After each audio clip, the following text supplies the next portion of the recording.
कल का दिन किसी के लिए जश्न का दिन है और मैं मुकम्मल करूंगा कि ये जश्न कुछ अलग तरह का हो। और अगर पोरस ने इसे इत्तेफाक समझा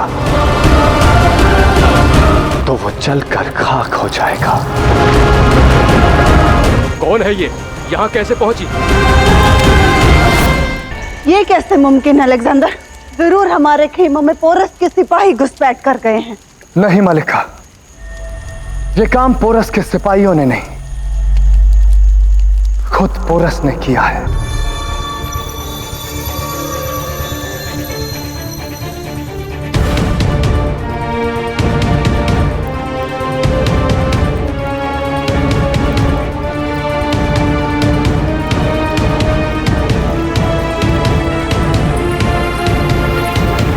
कहाँ चले गए थे तुम? और ऐसे भीगे क्यों हो? चाहे एशिया ने भेंट भेजी थी मां,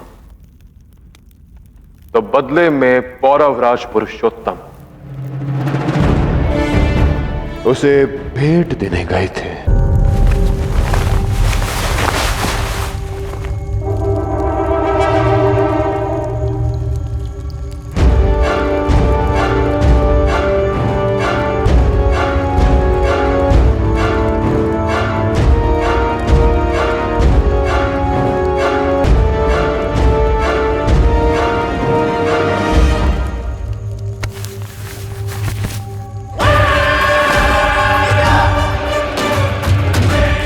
मेरे देश की परंपरा है उपहार देने वाले को खाली हाथ नहीं भेजते। हमारा दान जलाकर तुमने सोने की रोटी भेजी अलेक्जेंडर। सही कहा था तुमने, सोने से भूख नहीं मिटती, परंतु मेरा ये उपहार भारत पर अधिपत्य करने की तुम्हारी भूख शायद भगा दे। देश पर बाहर से आक्रमण हो या भीतर से, जो मेरे भारत के विरुद्ध होगा, पुरु उसकी यही दशा करेगा। अपने साथ देशद्रोही अम्बीराज को सच रहने को कहना, अगली बारी उनकी है। बेशक, आज तक जितने सूरमाओं से मैंने टक्कर ली है, पोरस उन सबसे ज्यादा चालाक और बहादुर है। मगर इससे उसकी किस्मत मेरे हाथों उसकी लिखी मौत को नहीं बदल सकती।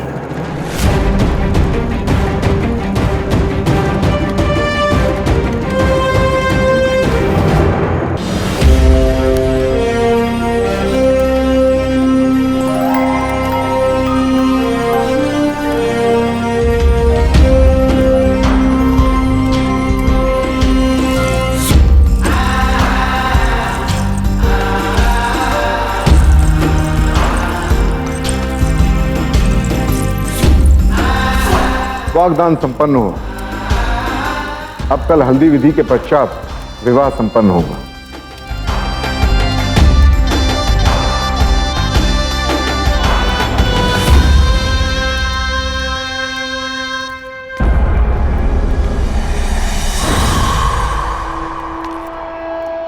आज की रात तुम्हें जितना जश्न मनाना है मना लो पोरस, क्योंकि कल तुम्हारा महल तुम्हारी मौत का मातम मनाएगा। कल पौरव मुल्क तुम्हारी फेरों की आग का नहीं, तुम्हारी चिता की आग का चश्मदीद बनेगा।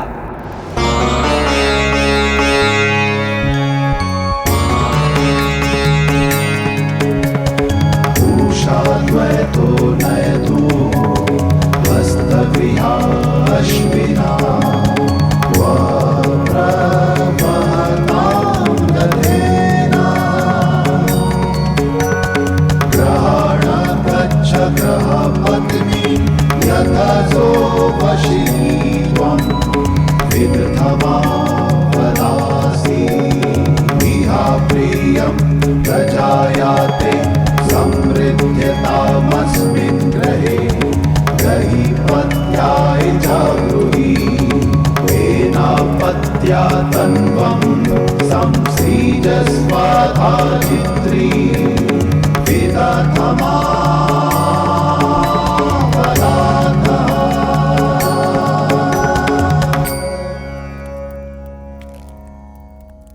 ये वाग्दान पूरा करके तुमने लाची को दिए अपने वचन का पालन भी किया और अलेक्जेंडर को उत्तर देके अपने धर्म का भी।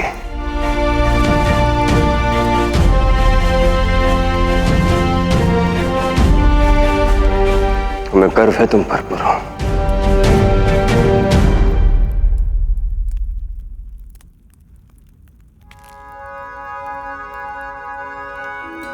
सदा सुखी रहो।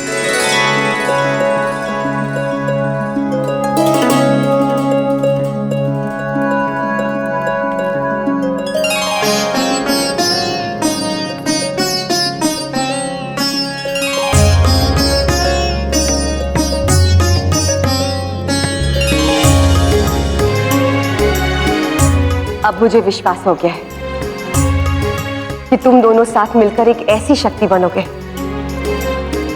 जिसे कोई भी चुनौती पार नहीं कर पाएगी।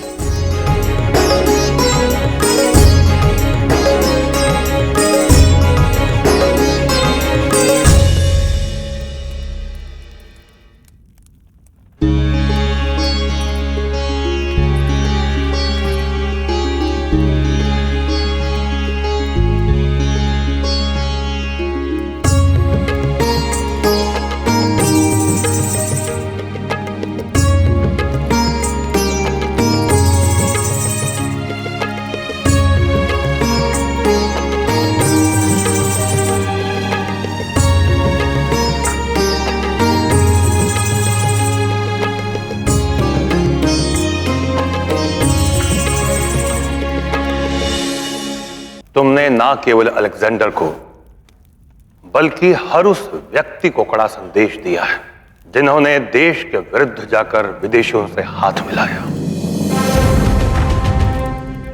तुम्हें वहां अकेले नहीं जाना चाहिए था पुरु। यदि तुम्हें कुछ हो जाता तो मुझे अपने साथ वहां क्यों नहीं लेकर गए?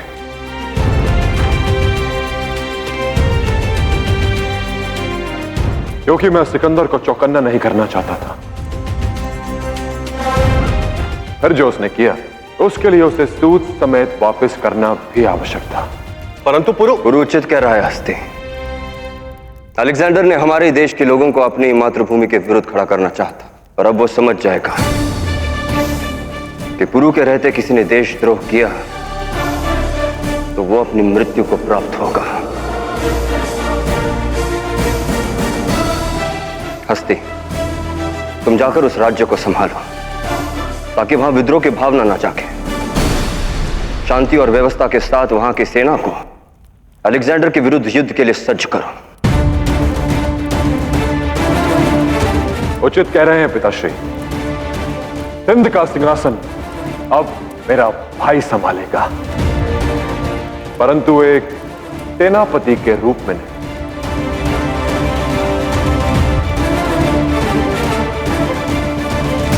तो फिर कैसे पुरु? एक राजा के रूप में।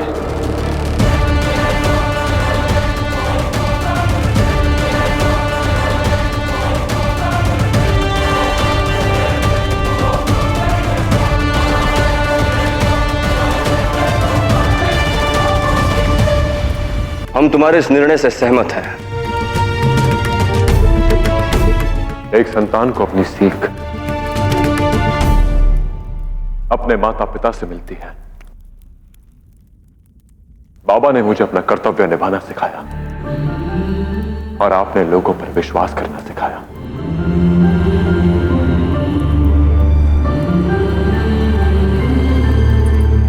आज यदि तुम्हारे बाबा सेनापति रिपुदमन जीवित होते तो उनके दोनों पुत्रों को इस शिखर पर देखकर कितने प्रसन्न होते।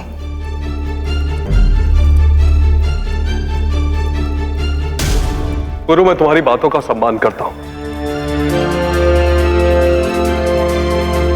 परंतु मैं एक सेनापति का पुत्र हूं। मेरा जन्म सेवा के लिए हुआ है, शासन के लिए नहीं। मैंने पहले भी कहा है भाई कि व्यक्ति का प्रारब्ध उसके कर्मों से बनता है, उसके जन्म से नहीं।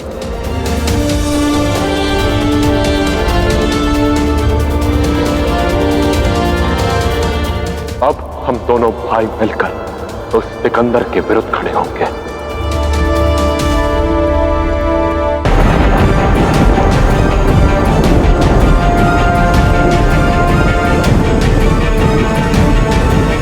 कौन है ये? यहाँ कैसे पहुंची?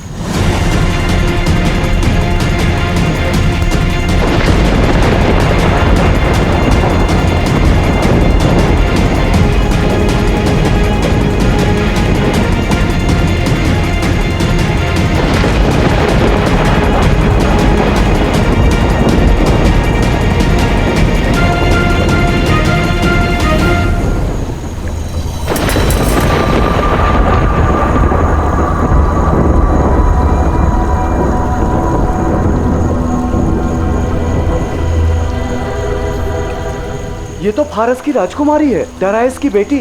किंतु ये यहाँ महाराज के पास ले चलते हैं।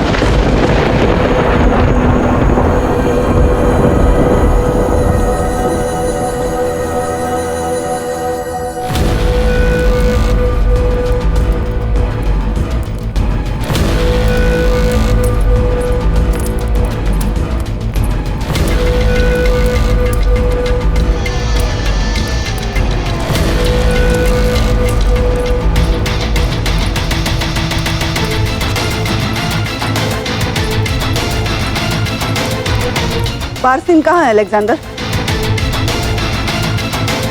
बारसिन तक्षशिला में कहीं नहीं है अलेक्जेंडर। तुमने उसे कहीं भेजा है ना? बेशक माँ, मैंने ही उसे तक्षशिला से दूर किया है। किसी को उससे जलन हो रही थी, इसलिए दूर कर दिया उसे। आप कुछ ज्यादा ही दूर की सोचने लगे हैं शाह, या फिर जश्न में आपने कुछ ज्यादा जाम पी ली? तुम्हारी आपसी बहस को कभी और वक्त देना, पहले मेरे सवाल का जवाब दो। बारसिन का मामला क्या है? तुमने ऐसे ही तो बिना किसी मकसद के उसे यहाँ से नहीं भेजा। और उसका कुनबा, उसका क्या? बोलो कहाँ है? मैं क्या कर रहा हूं मैं बेहतर जानता हूं माँ, पर इस मुल्क पर यूनान का परचम तो लहरा कर रहेगा। तो अब मेरा बेटा मुझसे शाह बनकर बात कर रहा है। मेरी किसी भी मामले में राय नहीं, बेहतर है। शाह होता तो जवाब भी नहीं देता माँ। हाँ, राय नहीं ली क्योंकि मैं आपको चौंकाना चाहता था। कल का दिन किसी के लिए जश्न का दिन है, और मैं मुकम्मल करूंगा कि ये जश्न कुछ अलग तरह का हो। और अगर पोरस ने इसे इत्तेफाक समझा तो वो जलकर खाक हो जाएगा।